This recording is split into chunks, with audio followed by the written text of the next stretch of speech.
So I'd like to take a look at a variation of what we were doing last time when we were finding the volumes of solids of revolution, where we took a curve, y equals some function of x, and we spun it around the x-axis, and then we integrated from left to right. We integrated area to get volume. This time, instead of giving you a single function, I'd like to give you two functions. Y equals f of x and y equals g of x, with f on top and g on the bottom. And we're going to spin both of these around the x-axis. And the region, the volume that we're interested in, the solid that we're interested in, is the part that's inside this outer shell, but outside this inner shell. So we sort of have this region that's sort of hollowed out as we, and the radius of the part that's hollowed out changes, just like the radius of the outside part changes as we move from left to right. And the volume of that is just going to be pi times the integral from a to b of f of x squared minus g of x squared. Last time we just had the outer part, and we only had the f of x squared. This time we're subtracting off the part that we sort of hollowed out. So it's not too surprising that we have a minus g of x squared there. And to do an example of this, I'd like to give you these two curves. X squared plus y squared equals 5. Of course, if I take that all the way around, that's just a circle of radius 5. And we have the line y equals 3. That's just a horizontal line at height 3.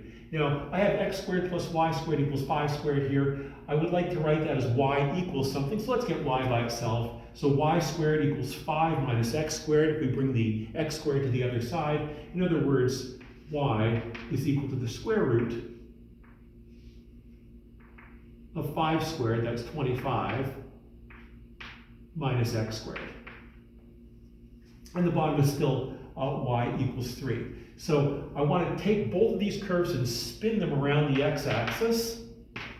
And so we end up with a region that looks kind of like this.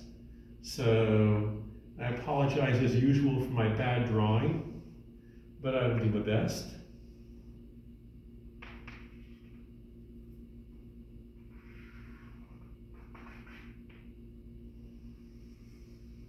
You can see what we end up with, a sphere. As we take this piece of a circle and we spin it, we end up with a sphere. We have a hole drilled through the center, as if we had like a bead with a hole through it that you could put a string through.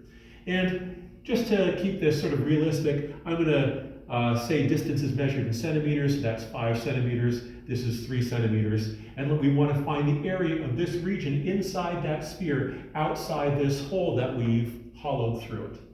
Okay, so let's just follow this procedure. I guess the first thing that we need to do is figure out where we're integrating from and to. And to do that, we have to set these two curves equal to each other. So root 25 minus x squared equals, 3. So 3 equals the square root of 25 minus x squared. We just set the y's equal to each other as usual. We'll square both sides. So 9 equals 25 minus x squared. I'm going to bring the x squared on this side by adding x squared to both sides and subtract 9 from both sides.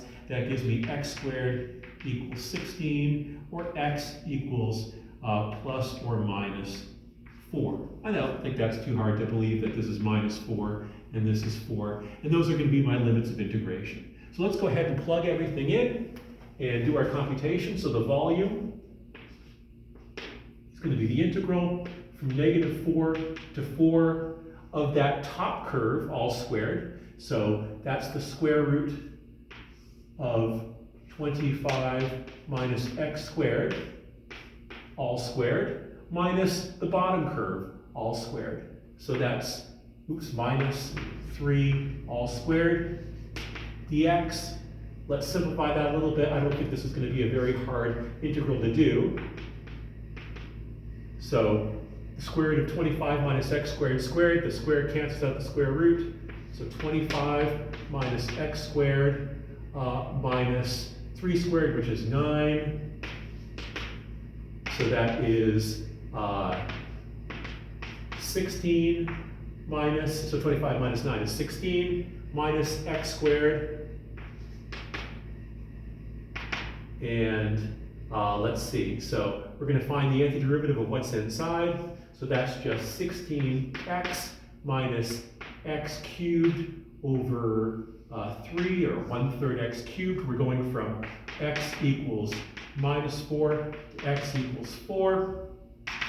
So that's 16 times 4 minus 4 cubed over 3 plus 16 times 4 minus, 16 times negative 4, sorry, this should have been a minus, of course, minus 16 times minus 4 times negative 4 cubed over 3.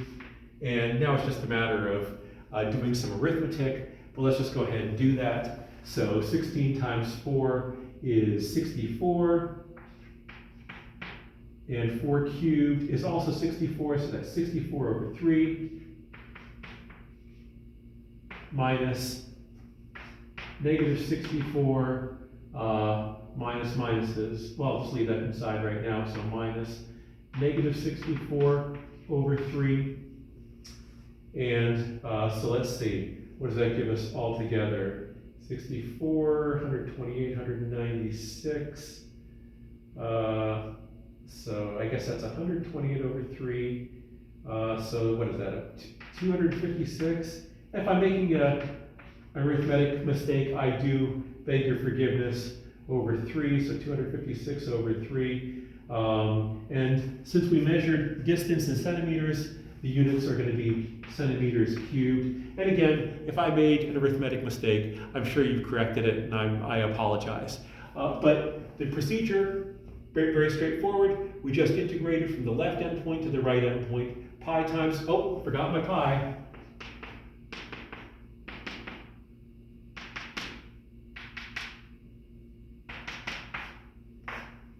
So 256 pi over 3 centimeters cubed.